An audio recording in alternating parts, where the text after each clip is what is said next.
Welcome to the Will Is Podcast. Ladies and gentlemen, yes, we are back.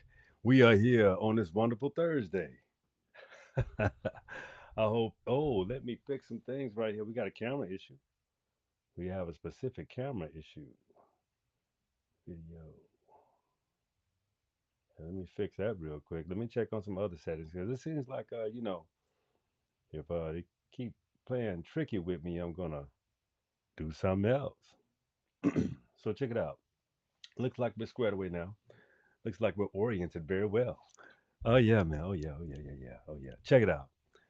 The Will Is Podcast. We are back in the building. We love our new subscribers, our newcomers, our new peoples. You know what I'm saying? That means we get a chance to see if we're gonna get some new alumni in the building. You understand? So check it out. When I start, putting my merchandise out and doing other things, having more guests on the show. Uh, we're gonna make this a very good, entertaining, edutainment podcast for you my wonderful subscribers. I think you're wonderful people.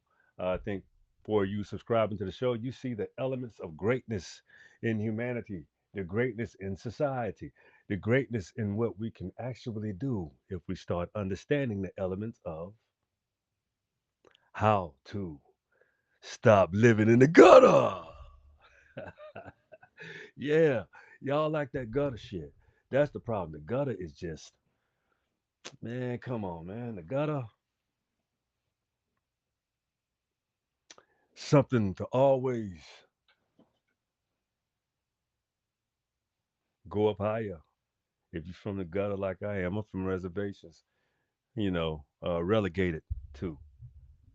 My family was relegated to places after doing great deeds, after defending a nation, after defending their own specific indigenous homeland, after being just a person of virtue and valor and dignity and integrity.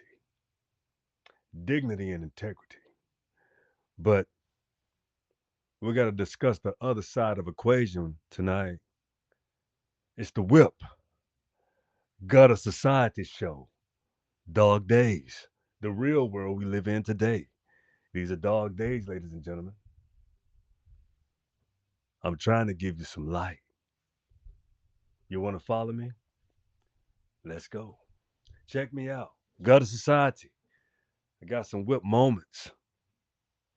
I'm going to show you how we become what you call a gutter society. Now, mind you, when I was a single man, before I was married, I spent a lot of time in, yeah, strip clubs and, uh, you know, uh, places I had every business of being there. Why? Because I was a young man. I was exploring, had wonderful conversations, understood that some people, that's in a life of the streets, that's not a place of intention for them. They wanted a way out. So understand, nobody wants to live in it, but everybody love playing in it. Yeah. Y'all want me to play some music or not? I prefer not tonight because I don't want the harassment or the distraction. I want you to understand where I'm coming from for real. Check it out. The first whip moment is hoes and hustlers. Yeah, it's a whole lot of hip hop songs about hoes, and it's a whole lot of hip hop songs about hustling. But they don't tell you about the other types of songs that are built under the same constructs. It's called shaping society into what you want it to be and how you want it to look, and how the sheeple gravitates to whatever is put out in society because it sounds good. But give it a little time. They'll start transforming into just what? Give them 10 years. I told you. It takes 5 years to visualize it, 10 years to implement it, 20 years to see it take effect. You understand what I'm saying? So when you talk about hoes and hustling, What's the most attractive thing to do? Hustle with your hoes. Dig that. You want to hustle with your hoes. You want to drink beers with your hoes. You want to get drunk and smoke blunts and, you know, everything you want to do with your hoe. Oh, man, hoes and hustlers. It's a wonderful pair, right? In the streets. But you know what that hoe and that hustler really want? And what they get tired of? Hustling and hoeing. They want a skill set. That hoe want to go to school. That hustler want to stop hustling. He want to run a business. That's their goals.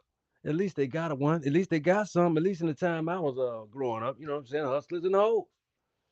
You know, that was a big pivotal time in any period of era, especially in the 80s, or the 60s, 70s, and 80s. You know, pimp hustler culture, pimp hustler hoe culture, pimp hustler hoe culture. That's what it was. Pimp hustlers and hoes.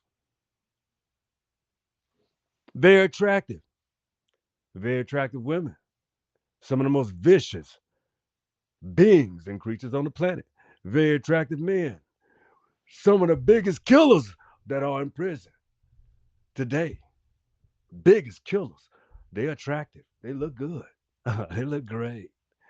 But they will dust your ass off like it wasn't nothing. They won't think about it. Sometimes, I told you before, attractive people have lesser feelings. They're, they can be disgusting as well. Atrocious motherfucker. But you got to get to know yourself so you don't let your looks and your what you want people to see, but let people know who the hell you really is. Then you hustler, hoe, pimp, hustler, hoes, and pimps. Yeah, they fun, but they so toxic and atrocious. They take the fun out of it. Time they implement it. It's fun to see on TV, but when you see that shit in real life, you understand that culture. You don't want no part of it. You want away from it. Yeah, you got a whole bunch of understood mulattoes that run into away from that culture because it's a vicious culture that was created and predicated upon. You ever heard of COINTELPRO? You ever heard of that? Let me show you the effects that it took because that's just the first whip moment. Let's go into the second whip moment tonight. Reversal role effect was a dirty game. They made the woman a house chief because they said, check me out. Put your eyes on that man of yours, that child, because you want him, don't you? You want him? Yeah, I want him. He still be in this house? No, he don't be in the house. Man, you had so many agents dicking down black women creating these mulatto children and not even being responsible for them and giving them a couple dollars at a time. And that husband ain't gonna come back home now because she thinking he pregnant by her. And that what is this little mulatto baby? That's the FBI agent daughter or son. And you supposed to take that in? She don't hear from him no more. They'll kill her. Man, there's so many crazy stories that I've seen with my own eyes growing up. Seeing people shit get put out. They was always talking about dad is having all these damn homes. At least they were taking care of them. The black men, they were taking care of their homes. All of them. All the homes. While he was a hustler. You know what I'm saying? He wasn't always no pimp. Like, okay, we take E.B. Wilson, my great great granddaddy. Oh well, I guess I can't say he was a pimp, but he was a preacher. But I didn't give you that show. But in certain times and certain eras, those were the most pivotal and the most uh, pioneering positions of the quote unquote American Indian because he was relabeled as a Negro, relegated to little things like religion because they knew they played with religion. They played on that kind of shit. You want to be that? Fine. Okay, whatever. You want to be a, oh, yeah, I want to get a word to my people. Oh, yeah, we're going to use you. Use a good Negro. Ah, man. That Negro word. Here we go. That's what I'm granted. That Negro word. Here we go. See what I'm saying, son? Yeah, that what do you tell me? But anyway, so check it out now. That's just the reverse of roles effects, getting the man out of the house, making a woman teach the child and teach her also against the child's father. He ain't shit, but look how much coochie you done gave out this week, lady? How you done paid these bills? Cut it? Huh? All right. Y'all seen Dead President? Cuddy was waxing that little pretty Juanita one. He was just waxing that little pretty. He said, "Hey, little boy, you know who was paying them bills when you was in jail, huh?" You know what I'm saying? So the crazy part about it is, when I got out of the Marine Corps, you know what I'm saying, ladies found me more attractive. And I came home, you know what I'm saying, and I was the apple of a lot of ladies' eye. You know, he got money, he looking good, he looking. Oh God, Danny, I always dress well. Nice. Ooh, I always look good, smell good, all that shit. Danny, I always like that. But check this shit out too, right?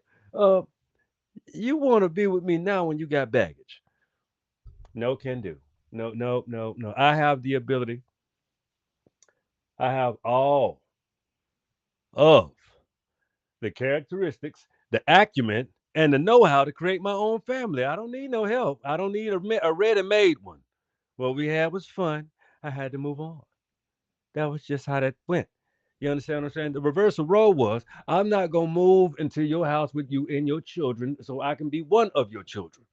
Sorry, I have I have more going on. I have other things. I have a career. I have aspirations and goals, and it's not to lay up on you and your children just for some of your unkept coochie. But anyway, next whip moment. But anyway, let's go. Next whip moment. Next whip moment. I did a show about this one, this whip moment. Hackers and jackers. Yeah, hackers and jackers, man. These are the most. These are the criminals that need jobs when they get out of jail for highfalutin crimes. So what they do is they say, "Hey, I'll join this because I have no soul. I have no soul. I need money, and my stomach is my soul at this point because it has to eat. So I'll do crooked shit, high level crooked shit. I don't give a fuck. Fuck. Hey, your pension is my money. You shouldn't have never put me in jail." They have a whole psychosis about the way they think about shit. It's completely different than how you think about your morals and ethics. They morals and they moral code, they don't have one. They have they have a code of ethics for thieves. You see what I'm saying? Swindle, take from you. They are good at being human.